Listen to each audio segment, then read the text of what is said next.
हो नि त weather favourite weather favourite oh my god यो हो नि त फेभरेट वेदर भनेको यस्तो क्लाउड्स त के भनौँ आम्मा बाफ रे बाफ हैट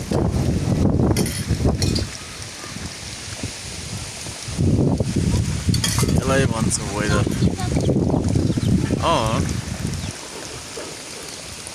यसलाई भन्छ बेस्ट वेदर कसम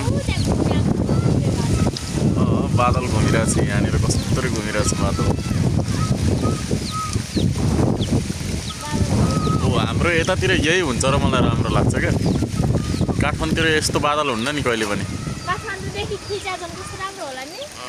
काठमाडौँतिर यस्तो बादल हुन्न कि कहिले त्यहाँ नर्मल बादल हुन्छ यस्तो कालो भएर यस्तो हावा चल्ने यस्तो यताउता हावा त चल्छ तर यस्तो साह्रो चाहिँ हुँदैन क्या यहाँ त के भन्ने जति बयान गरे पनि कम छ यसको त पुरै फेभरेट हो एकदम